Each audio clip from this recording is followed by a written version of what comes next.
Welcome, welcome, welcome. Happy Thursday. Happy Thursday. Let's go find my guy. Where is he? Oh, Kwame, welcome, man. Good to have you. Okay, we're bringing dog books into the house. Waiting for the dog books. Connecting. There he is. He's got it. What's up, Evan? I've got it. All good, man. How are you? Good. I feel like I'm on a blind date. Good to finally meet you. It's happening. You've been on so many of my chats and spreading so much love in the community. It's awesome, man. I appreciate you. Yeah. Can you hear me okay? Yeah. All right. Excellent. So I just want to thank you, first of all, for, I know a lot of effort went into here and a lot of years of, trying to give people direction and, and then you distilled it down to this so everyone else can kind of follow a similar path, so Yeah. I appreciate that. And it helped me right away, pretty much. Okay. Because when I first started following you, my Instagram handle was Book Saved My Ass. Okay?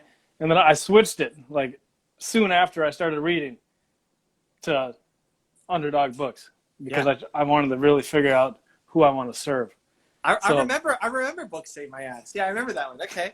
Yeah. Underdog Book is better. I like it. Right.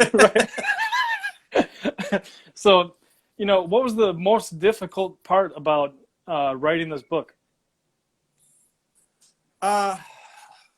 First off is when I decided to write it, I was in the middle of my tour and I didn't have time to write a book. I mean, I'm on tour every fourth day I'm speaking, and so that cuts into my productivity. Every fourth day I'm also traveling the city with my wife to kind of explore because she's a foodie and wants to see the local stuff. So I'm way behind on my business. Everything is just going breakneck speed, and I'm like, everybody wants a piece of me for something in my team because I'm now taking 2 days out of every 4 where I'm basically offline, but before I was working every day. And I just decided I have to write this book. I was doing a tour of 90 days, 23 cities, and I was talking about something else on the tour, and it kept coming. The most common question was people figuring out, like, I don't know what to do. What's my purpose? What's my passion? How do I find some meaning and fulfillment in my life? I'm like, oh, that's not that hard. You don't have to. Like, what do you mean? Like, oh, just do this process. Who I have. Yeah. And I think people are used to either you have to spend a ton of money on some coach or years of meditating or journaling. It's like, no. Okay, hold on. Just do this. Yeah. And I would take them and ask them, okay, what's your who? And I would go through this process with them. And then, people are crying and people are maybe for the first time having some clarity in their life. And then the next question would be like, hey, can you do me? Pick me, do me, the same thing. It's like, but I'm here to talk about this other stuff. But that's all people wanted to talk about. So we made it about that. And then that happened in city after city after city. It wasn't just some one-off, Columbus. It was every city that started happening to. So about the third of the way through the tour, I'm like, I just need to put this into a book. This is crazy. And so I decided at a coffee shop I forget what city it was in. I think it was Indianapolis. And I just started writing the book, and then that's it. And quickly after, just pounded out the pages. Right. Did it get to the point where you knew you should write it, but you're like, damn it, that's going to take it takes a lot of focused energy. But then at some point, you're just like, that internal nudge, that just won't leave you alone. Write the book. Was it like that for you? Not anymore. Like I've kind of beat that out of me. Right. I don't think that way anymore. Yeah. Like if I'm pumped for something, I don't look at all the reasons why it's not going to work and just focus on the one why it will. There were so many reasons why I shouldn't do it. Everybody was angry at me. Like my team was angry at me. My agent was angry at me. Nobody wanted me to write this book. I had too many other priorities and commitments at the time, but didn't matter. It's like, sorry guys, I have to write this. Right. My publisher didn't pick up the book. My first publisher, I already had Penguin Random House as my publisher. And they're like, no, we don't want that book. So I don't have a publisher lined up, right? I had nothing. It doesn't matter, guys. It doesn't matter. I'm writing this book. Yeah. So yeah, I mean, I finished writing it while I broke my neck on my tour. I had a concussion. I'm still writing my book because it had to get out. So that maybe Evan from 10 years ago would have found other excuses or reasons why not to do it. But man, when you get I see those things as a gift, as a blessing. And when you get possessed by an idea, you have to see it through while you still have the opportunity to strike, and not find all the reasons why you're not going to win. Right. And it's more like that idea had you and won't let you go. Yeah. Yeah. Yeah. So can I tell you a couple of my favorite parts of the book? Yeah. Let's hear it. All right. Since it's your work, I'm sure you know which parts are good, but I'll tell you what, personally. Okay. I like all of it, dude. I wrote every word, so I like all of it. Yeah. But all right. Especially, I love this because you read a lot of books too. So it's great to see, readers, what they love most. So sorry, go ahead. All right. So two things that resonated with me most was, one, the tree concept, right? Your purpose is somewhere within your pain. And then actually I had one or two moments that completely changed my life. I just didn't know it because I was 10 years old at the time. And then the other part is everything you love is connected, right? Like what your 5 questions about, like, who's your favorite teacher? What's your favorite movie? Etc. It just kept coming back to, it was almost like a smack in the face. Like, what the hell are you doing, Mike? Trying to please everybody. Find that one core value and kind of go with it, Yep. And my whole life has kind of been about taking pain and try to turn it into something good, Do you have a minute? I'll tell you about one moment. Okay. Yeah. So it's a lot of information for a first date, All right. So I was 10 years old and I grew up in a really crazy environment. My mom had drug addiction problems and, verbally, mentally, physically abusive. And at one point, me and my little brother were living in a park, just me and him, because my mom disappeared. And it was within that week or so that changed my life, but I didn't know it because we were hanging out with this old homeless guy. He didn't really say much, but we were going to the dumpster and kind of fishing food out because we were little tiny kids. We could go in the hole and get some food that expired that morning, right? And then what happened was I came back one day and the dumpster's locked. They welded it shut. And I told the guy, who didn't really say much, I said, I can't do it. And then there's like a silence. He's like, what? You can't do what? I said, I can't get the food. And then he didn't say anything. And then out of nowhere, he's just like, don't you ever say that. And I'm like, I'm 10 years old. I'm like, don't say what? He's like, don't say you can't do it. And he's like, you want to know why I'm homeless? And I'm 10, right? So I'm like, because you don't have a place to live? You don't have a home? He's like, no. I'm like, all right. He's like, because I chose drug and alcohol over my wife and my business. And as soon as I'm done feeling sorry for myself, I'm going to get them all back. And I was like, just scared because he's like screaming at me. I'm a little helpless kid. So I'm like, I'm going to get the hell out of here. I never thought about him again. And then I was 23, very insecure, low self-esteem, in a sales job. I'm about to get fired. And if I don't get fired, I'm actually about to go to jail for a fight I got into a few years earlier. So I think about committing suicide. And I'm standing on the railroad tracks. The train's coming at me. It's getting closer and closer, just loud, so loud you can just feel it in your body. And then for some reason I stepped off, No, and I just moved on with life. I'm like, okay. And then I started beating myself up. All right, you can't do anything right. You can't even, go through with killing yourself, etc. So I know I'm about to get fired. I leave work. And I'm thinking, this is 13, 14 years later from that conversation. I'm thinking, it's better that I quit so I don't have to get fired. There's no way a shy, insecure kid can get good at sales. So then I'm going home, I'm driving home, and I'm like just depressed, going through these cycles. And then I'm sitting there, no radio or nothing, and I hear, don't you ever say that. Wow. And I was like what? I'm like, that is weird. I've never thought about that guy again in my life. And then on the way home that day, so I cheated all the way through high school. I graduated like 1.8, 1.9 GPA. On that way home, for some reason, I was pulled into a bookstore and I bought my first book and things started getting better. And that's why the power of your book, you know, you don't know how you're touching people, right?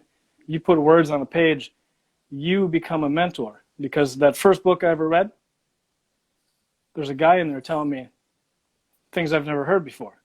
Yep. You're good enough. You're smart enough. Set goals. Be persistent. I believe in you. And I've been addicted to books ever since, you know?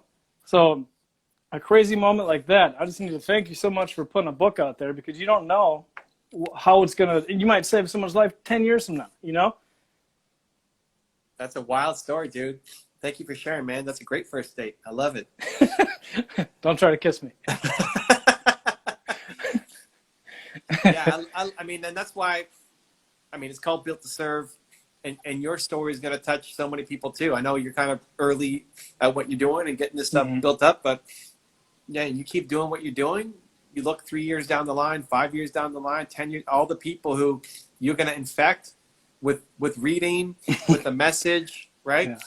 And it's just the spark. All people need is that little spark, that first little push.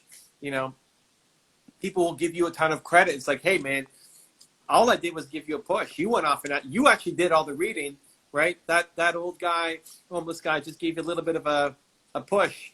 Yeah.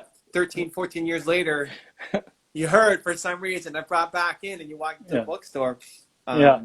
I'm pumped. I'm pumped to see everything you're going to make, man. And I mean, I already feel the heart you've got and the desire to help others, and it's just going to be amazing. Mm-hmm. And then, well, thank you, first of all. But how do you kind of, so when you're coaching someone, you're bringing through this process, right? Yeah. I have a hard time, like, kind of taking excuses from people, you know? Like, if I sense bullshit, I'm like, that's an excuse. That's not going to help you. Yeah. Or a false belief. So how do you handle a situation like that? You have to be able to throw multiple pitches. See, because of where you come from, and because you look at somebody else's problem and say, dude, you know what I went through? Like, it's what people freak out about is nothing compared to what you've been through, right? So I could see you as being very, direct to the point. You want to get results. You're going to, no BS, you're going to cut through, and you throw a mean fastball. That's all I got. Yeah, but that's all you got, right? but so, like, you could throw your 150 mile an hour fastball, and that's going to super resonate with some people.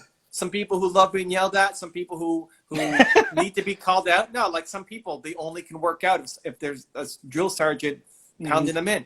For some people, that's the only way they respond. They need somebody tougher than them yelling at them in their face to move and take action, right?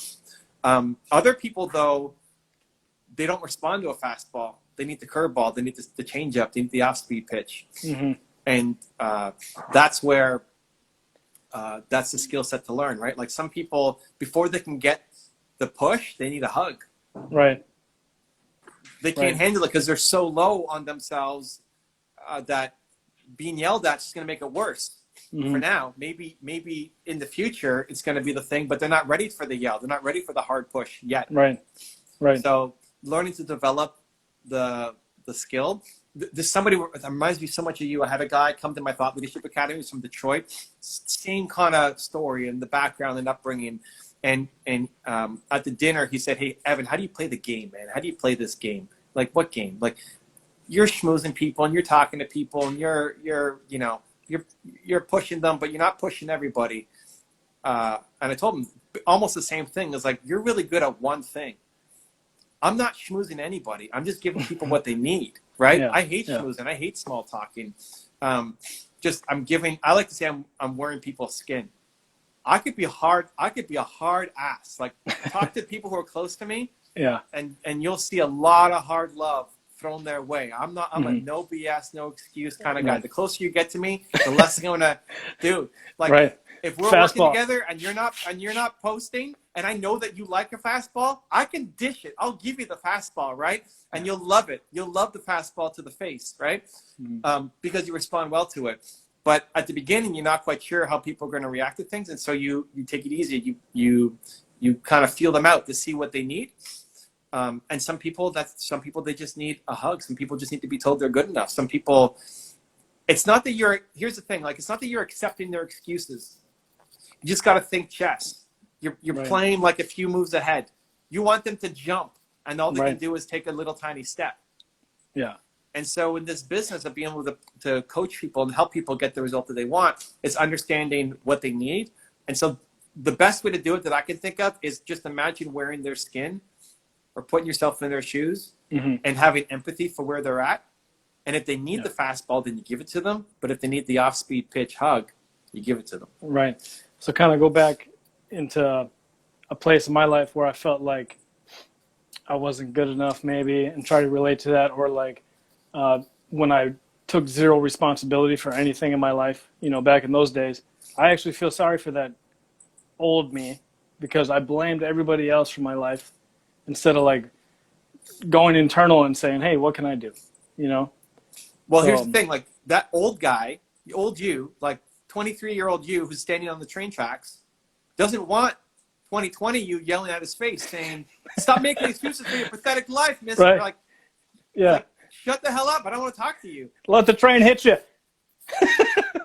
Yeah, but maybe, Right. maybe you actually just let the train hit you now just to spite this guy who's yelling at Right. you, right? Yeah. Yeah.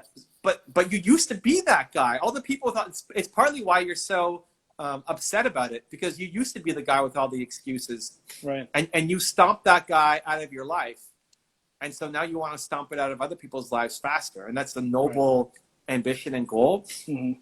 But they may not be ready to go as fast as you want them to go. You always want them to go faster. I always want people to go faster too. Yeah. So you used to be that guy who was on the train tracks, you know, who was homeless at 10 and all this stuff. So thinking back to how he used to be and now having a little bit of empathy for their situation, it doesn't mean letting them off the hook for everything. It doesn't mean letting them blame everybody and their circumstances, but you solve one problem at a time. Yeah. The first problem isn't usually excuses. The first problem is usually self-love. Well, So yeah. you're attacking excuses isn't going to solve the problem. You need to build up self-love first, and then you can go off and attack the excuses. Right. Interesting. But in your head, you're thinking like, I'm letting them off the hook. I'm letting them run Right. this record. You're not. Yeah. It doesn't mean you accept it. It doesn't mean, yeah, I agree with you. You're not saying, yes, that's right. Mm-hmm. You're bypassing it to cut to the problem at the moment, which is just a lack of self-love and self-worth. Right. So you're just filing it away. You're filing it away. We're going to come back to that. Right. Don't worry. The fastball's coming. We're just setting them up. We'll yeah, set exactly. you up. Right. Right? Yeah. Yeah. And then when it's 3-2? It's coming. Yeah, exactly. Yeah. All right. Let me ask you one more thing specifically about the book, okay? Okay. So you got a piece in here about 10-year chunking, Yeah. right? As an exercise. Yeah. 0 to 19, 19 to whatever, 29, etc. Is that something you put yourself through as well in the early days, or is something you still reflect on, or how's that? So the purpose of that is to help people find their most painful moment. So I see your purpose comes to your pain. We kind of talked about it. That's your why. Whatever you went through and struggled with is the thing that you want to help other people go through, right? You represent hope to them. Some people can instantly figure out the most painful moment. Other people have a hard time doing it. The 10-year chunking isn't something I did myself, but it's a tool I developed as I started helping other people. It's hard because this book is a result of a lot of coaching and helping people over 2 decades, right? So what I did myself may not be the best example because I fumbled my way through things and did a bunch of stuff that didn't work. Right. I'm now trying to teach what I know. So does work. this is the benefit of your hindsight. Yeah, exactly. And Okay. all of the help that I've taken people through. Mm-hmm. So the 10-year chunking, you know, like, hey, at 10 years old, I had this thing. And then at 23 years old, I wanted to kill myself. You can work through that exercise a lot faster and come down to the problem of what you went through. And now you want to fight for the underdogs. Right. If you, that process might be a little faster. You might also be a lot more self-aware than most people. Right. Like For one of my words in my credo is fight. Just stay in the fight. I mean, it's gonna suck, but let's. Of course, dude. Take your beating, but don't quit. And why I do the 10-year chunking is because the patterns will continue to happen over and over and over again. It'll show up in different ways in your life. Being that underdog and coming up with excuses is going to show up in relationships. It's going to show up in every job you have. It's going to show up in every dealing you have. It's going to keep showing up constantly. So, and making people look at their life. Some people have a hard time looking at their whole life, and forcing them to split it up into 10-year chunks. They find the most painful moments, and then they say, holy Christ, the 3 most painful moments I had all relate to the same thing. Right. And it's like the first time they've even drawn the lines and connected them together and realized, if I don't stop this, then the next 7 chunks, 7 decades of my life is going to be the same patterns repeating over and over and over again. Right. You probably could guess my favorite movie. There's so many underdog stories, dude. Rocky, what do you got? Yeah, exactly. Rocky. Yeah, and Butt Kiss is your logo Butt Kiss? No, my logo is my dog. Okay. And she they're she actually similar. exactly. She actually got rejected by a bunch of people in the because she has one blue eye and one brown eye, and people didn't want that. The so I was like, underdog, dude. I'm like, she knows what it's like to be rejected. Yeah. I'm like, I'm putting her on I'm putting her right here. Yeah. I love it. And Butkus, he sold for what, $300? I don't know the full story. Is it $300, something like that? I mean, he was homeless. He was trying to sell his movie script to Stallone for Rocky, and he sold it outside of a grocery store for a couple of $100. I forget how much it was. It was cheap, and I know he paid like 15,000% to get it back. More, like he eventually got a deal, and he went back to find the guy, and he bought it back for like $10,000 or something. He sold it a couple weeks earlier for $300 and bought it back for $10,000. And the dog is in the movie. Like the dog in the movie is his dog. Right. Butkus. That's crazy. Yeah. So, anyway, and that's like, a crazy story. What I love about that story is, well, I watched your video on it, but what I love about it is that he just made a decision of what he's going to do. Yeah. And he's like, this is what is going to happen. And it doesn't matter how long or what it takes. His wife's leaving him, right?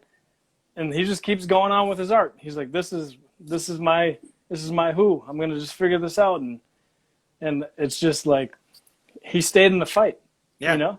And he still does it. That's one thing I noticed, like you, when you sold your first company, you could have done something different, right? You don't have to make that first awkward video. But you're like, this is what I believe in. So I'm just going to fight through this awkwardness until I can just do an IG live with your boy here. There, we're doing it. It's happening. You know? You're probably nervous because you're on my... That's it. I mean, what's he going to ask me? You know, am I wearing the right thing? Yeah. No, but and but it also then turns into joy, right? Like, this is fun for me. Yesterday was my birthday. I turned 40. I did an IG live. I mean, I did videos and doing responses. People are like, why are you working on your birthday? Like, I'm not working. I'm living. Right. This is living, dude. This is fun. I'm pumped to do this. This isn't like, oh my God. The day it gets to that, like, oh, come on, another IG live. I'm out. I'm out. I'm doing something else. Yeah. So being introverted, how often do you have to refresh after these? You got a ritual? No, man. I need to get up. I need it for the first one. That's why I pack all of my Thursdays full of this, because I carry this is an energy from my first one, from whatever in the morning all the way through. Right. I don't. This doesn't actually drain me. If we're talking about meaningful stuff, it doesn't drain me. If we're talking about the weather or something stupid for me, then that's going to drain me in 5 seconds. But I just need to get, my biggest fear is disappointing people. So I just need to get the first one out of the way. And then the rest of the day, I'm great. Like, you're giving me energy. You're not taking energy, which sounds weird as an introvert, but this gives me energy more than takes it away. Whatever I go to my next call, or I'm taking your energy with me. So you've given it to me, which again sounds super weird as an introvert, but there's only certain topics. If we're talking entrepreneurship, service, League of Legends, salsa dancing, that's it. Anything else is like, you want to talk about, when my wife wants to talk about plants, oh my gosh, like I have to stay focused. Oh my God, never want to talk to you. I'm out. Like, I'm out ASAP, right? Yeah. Almost any other topic, I'm out. Yeah.